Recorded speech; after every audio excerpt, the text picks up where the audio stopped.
My husband suddenly left me with a lot of money to pay back and he's nowhere to be found. I tried calling him, but he's not responding.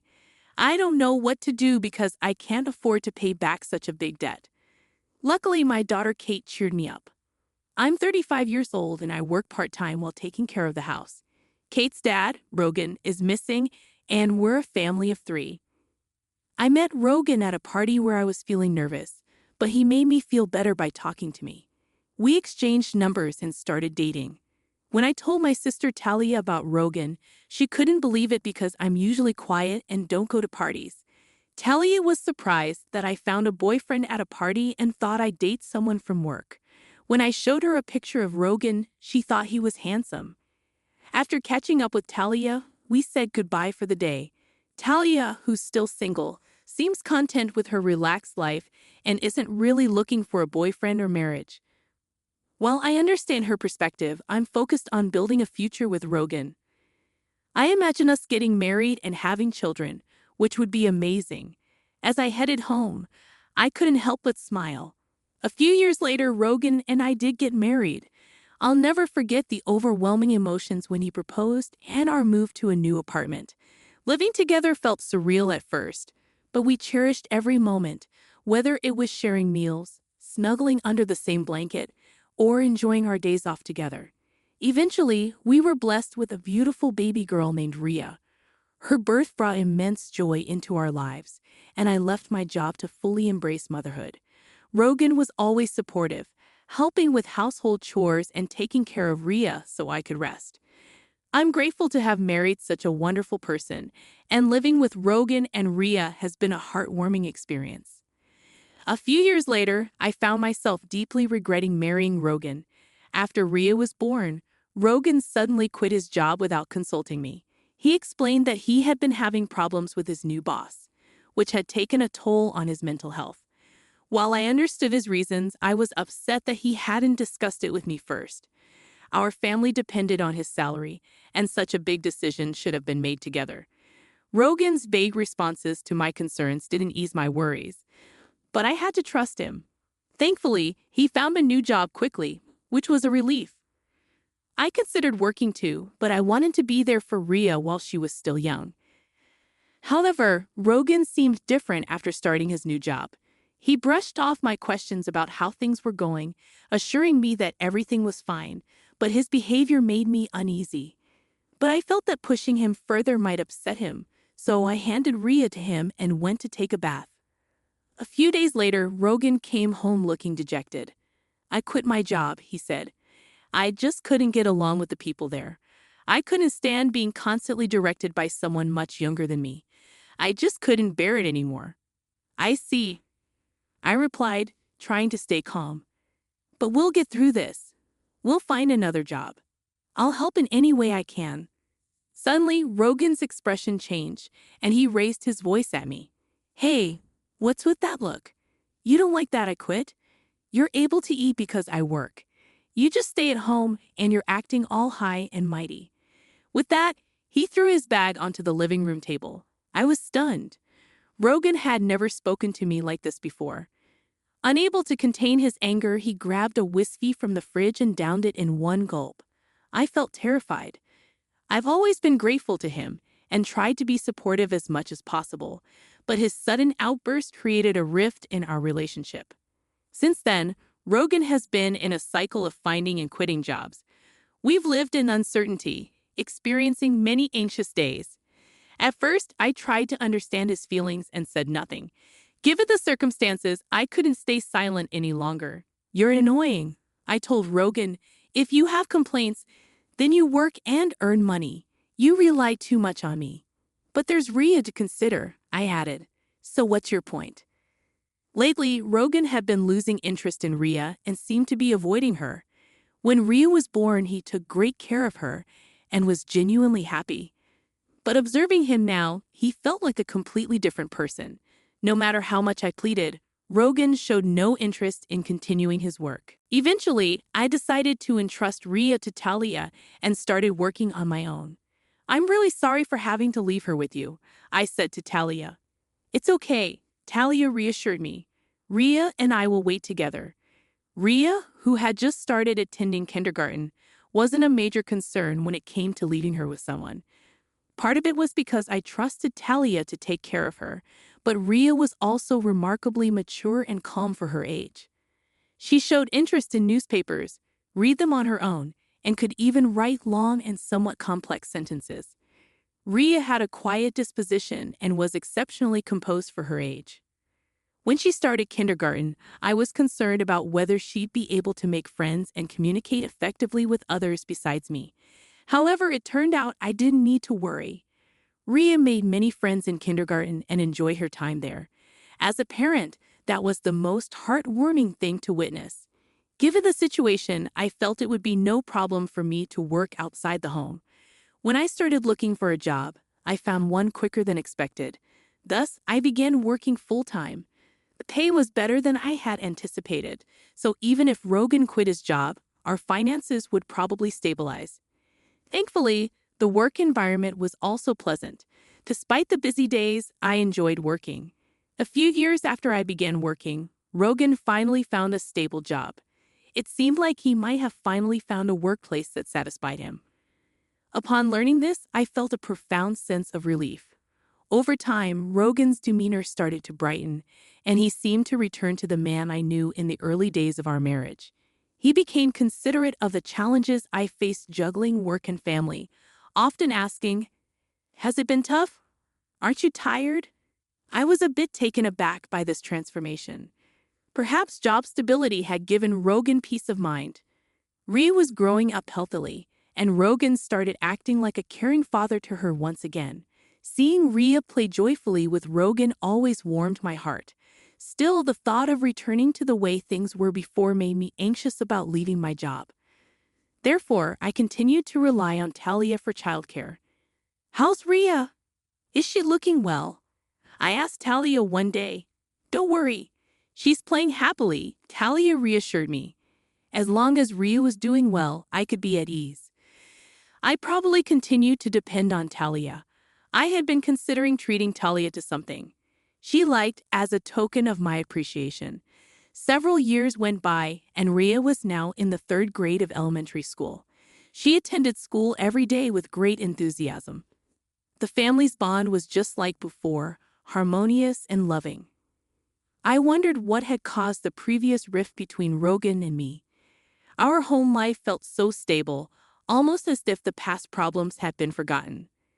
Then one day, Rogan made a suggestion. "Ever think about getting a new car?" "A new car?" "Yeah, our current one is good, but I think it's reaching the end of its life. If it's becoming a hassle to maintain," Rogan remarked. Indeed, the car we were using had been purchased quite a while ago, and over the years, issues increased and the repair costs started to pile up. "You might be right. Maybe we should consider a new car," I agreed. "Yes, I know you'd agree. By the way, I've already got some catalogs pulled ready," Rogan said eagerly. I didn't expect him to be this eager about replacing the car. I was a bit surprised, but we started looking through the catalogs together. "Rhea, come here. Which car do you want to ride in? Let's decide together." Rogan called Rhea over, and the 3 of us enjoyed flipping through the car catalogs together. However, I couldn't have imagined that this day would mark the beginning of an unexpected turn of events. A few months later, the new car that the 3 of us chose was delivered. The car we bought was a brand new model costing over $55,000. The loan was under my name. Generally, people would expect Rogan's name on the loan, but considering his unstable work history, we were concerned about being rejected. I was determined to work even harder from now on and pay off the loan. I was sure Rogan felt the same way. That's what I believed. But my hopes were shattered in an instant.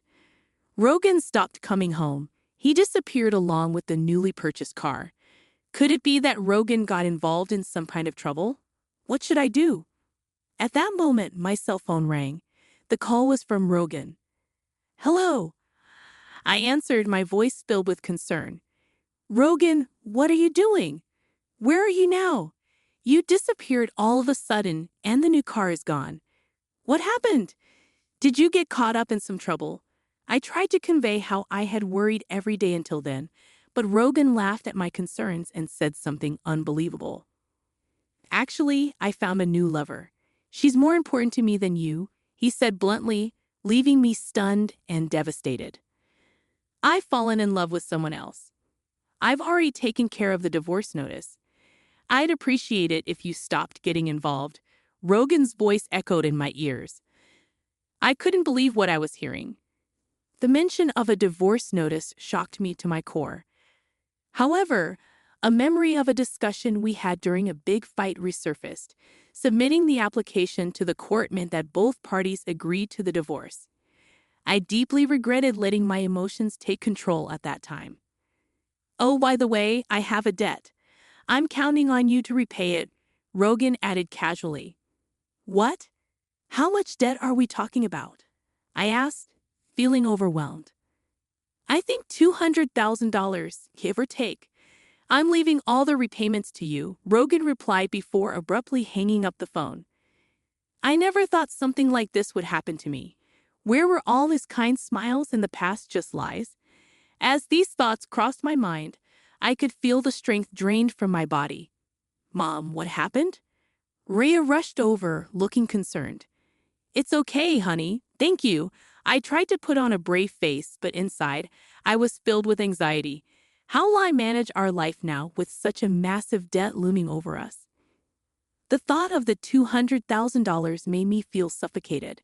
On top of that, there was still the car loan to think about. In a state of panic, I checked my bank balance. I searched the closet, drawers, kitchen, bedroom, everywhere, but my ATM card was nowhere to be found. Frantically, I launched my bank app on my smartphone. To my horror, the account balance had significantly decreased. Of course, I had no memory of withdrawing such an amount. Rogan was the only suspect. I tried to contact him, but of course, there was no response. With my mind going blank, I decided to focus on earning money. I kept this a secret from Talia to avoid unnecessary worry, and I also kept it from young Rhea. A few weeks after Rogan disappeared, I lost consciousness at work. When I came to, I found myself lying in a hospital bed. Where am I? I asked, feeling disoriented. Kate, are you awake? Talia entered the room with a shaken expression, Rhea standing beside her. It seemed I had fainted due to extreme stress. I was told that I needed to be hospitalized for several days for detailed examinations. Hospitalized? What should I do? I wondered aloud. After you're discharged, let's talk about Rogan, Rhea said suddenly. I was surprised to find out that Rhea knew the truth. When it was time for my discharge, I felt a bit down, fearing Talia might point out that I wasn't supposed to let her know about it. Then, the next day, various tests were conducted. The results revealed that my poor health was due to cancer. Fortunately, it was still in the early stages, and there was hope for recovery through surgery. Although the surgery went well, returning to work immediately seemed impossible. I had no savings and medical bills were piling up. During these challenging times, Pia and Rhea became my pillars of support. When Rhea explained the situation with Rogan and my current state to Talia, she was even more furious than I had anticipated. Talia tried to locate Rogan with a plan to make him repay the debt and medical bills, but his whereabouts remained unknown. We don't have any leads on Rogan's current location. What do we do? I asked in frustration. It was then that Talia came up with a suggestion. The car that's under your name has it, right? How about we try to get it back? Is that really possible?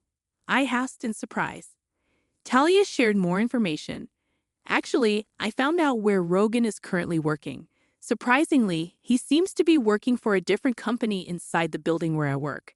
Though I usually opt for remote work, I occasionally visit the office and have reportedly seen him there. Knowing this, we can move forward with our plan. Let's go to Rogan's place right away, I said eagerly, wanting to confront him immediately. But Talia stopped me. Don't rush. We need a solid plan, not just a hasty approach. That's right, a plan, Rhea chimed in. Both of them exchanged smiles, and I couldn't grasp the profound implications behind their demeanor. Watching them silently, Rhea. beamed and reassured me, saying, "Don't worry, everything's set up." What kind of scheme had they hatched? They didn't provide the specifics, but everything became clear a month later while at Talia's house. There was a sudden incoming call. Checking the caller ID, it was from Rogan. Initially, I ignored the call, but it kept coming in repeatedly. Something must have happened. Gathering my courage, I answered, and Rogan pleaded in a frantic voice, "Hey, help me out, please. I'll explain everything later. Just get here now. I'm about to be arrested." Rogan shared his current location and quickly ended the call. Having overheard the conversation, Talia and Rhea finally revealed the turn of events. Actually, we reported the car as stolen, and the idea was Rhea's. Impressive, right? Rhea blushed and looked down, filled with gratitude. I expressed my heartfelt appreciation for their ingenuity and determination. I expressed my heartfelt thanks to Talia and Rhea for their incredible support and hurried to the place where Rogan was waiting. The park he specified was surprisingly close to my home. There were police officers gathered around Rogan, and he seemed to be interrogated about something. We hurriedly approached Rogan's vicinity. First, we explained the situation to the police officers and had them leave. Afterward, Rogan ushered us into his car and began narrating the events that led to this. Glancing inside the car, I noticed a confident-looking woman sitting boldly in the passenger seat, her legs crossed. She stared at us with a cold gaze. "Thanks for coming, but why did the police come to me?" Rogan asked, puzzled. He had been surrounded and questioned by the police, yet he didn't seem to have heard anything they said. I was so dumbfounded that I couldn't find words. "Because I reported the car as stolen. After all, that car is mine," I finally managed to say. "What? We're divorced, so we have no current ties." Thus, the current situation paints a picture of Rogan as unauthorized using another person's car. Reporting it stolen was the natural course of action, Talia explained. Rhea furthered the conversation with Rogan, who was visibly shaken. "Dad, why did you leave us behind? Why won't you pay back the money yourself?" "Explain." Rogan let out a sigh and looked at us with an exasperated expression. But he remained silent. "If you're just going to remain silent, I'll report it to the police. Do you realize that using my name without permission is a crime?" I warned. Hearing this, Rogan began to talk bit by bit. He mentioned his mistress Lily. Apparently, she recently joined the company where Rogan works, and they connected during a company event. Concerns about the timeline of Lily's pregnancy pointed out an inconsistency. "Your belly's pretty big. Is it a baby?" "When are you due?" Rhea asked. "In about 3 months, I guess," Lily replied. However, this calculation didn't seem right considering she was supposedly impregnated 3 months ago. Shouldn't there be more time? Talia also noticed this inconsistency and pressed Lily further. "Is that baby really Rogan's? Isn't it odd for the baby to be due in 3 months? Whose child is it?" Talia voiced her concerns. Lily's expression faltered for a moment before she composed herself and responded, "Of course, it's Rogan's. There's no doubt about it." But Talia wasn't convinced. "Are you sure about that?" "The timing doesn't add up." Rogan remained silent, seemingly lost in thought. The atmosphere grew tense as everyone waited for an explanation. Lily's demeanor shifted, and she exchanged a nervous glance with Rogan before replying. "Well, there might have been some miscalculation, but I'm sure the baby is Rogan's." Talia continued to scrutinize Lily's response, sensing something was amiss. As the pieces of the puzzle started to come together, it became clear that there was more to the story than meets the eye. Talia decided to address Lily's revelations directly. Surprisingly, Lily didn't seem intent on hiding anything. "Actually, the child isn't Rogan's. I thought about keeping it a secret, but I figured it'd be a hassle to get further involved with him, so I'll just spill the beans," Lily admitted. "Is that why you were honest about the debt too?" I asked. "Yeah. There's no point being with Rogan anymore after all," Lily said with a mocking expression. The atmosphere grew heavy and tense. I felt the urge to get away from there immediately. Meanwhile, Rogan stared intently at Lily with an incredulous expression. "Hey, what are you talking about? This is a joke, right?" "Why would it be a joke?" Rogan demanded. I mean exactly what I said, Lily replied firmly. The tension increased, making the atmosphere even more stifling. Amidst this, Talia took charge of the situation. Anyway, I'll call the police, Tal announced. Huh? What are you talking about? Rogan protested. I couldn't care less about you two, but remember, borrowing money under Kate's name is a criminal act. Plus, using the car without permission is also a crime, especially since Rogan and Kate are complete strangers, Talia explained. She instructed me to contact the police. Rogan and Lily were frantically trying to talk their way out of the situation. However, I ignored their pleas and made the call. After a while, I could hear the sirens approaching. This should make them face the consequences, I thought, feeling a huge sense of relief. Finally, things were getting sorted out. In the end, Rogan and Lily faced legal action. They didn't end up in prison, but they had to shoulder responsibilities such as compensation payments, repaying the debt, and child support. On several occasions, they tried to reduce the payments through lawyers, but justice prevailed. A secret recording that Rhea had made was used as evidence, leading to the denial of Rogan and Lily's requests. Rhea had been inspired to make the recording after watching a scene from a TV show with Talia. I marveled at Rhea's quick-wittedness and couldn't help but wonder about the kind of shows Talia had exposed her to. Now Rhea and I live with Talia, and Rhea doesn't face any issues commuting to school since the distance from our previous residence was quite close. The car was safely returned, and it seems Rogan is somehow managing the debt. If Rogan hadn't made those wrong decisions in the first place, he wouldn't have had to face such hardships. Throughout this whole incident, the presence of Talia and Rhea was significant, and thanks to them, the situation is heading towards resolution.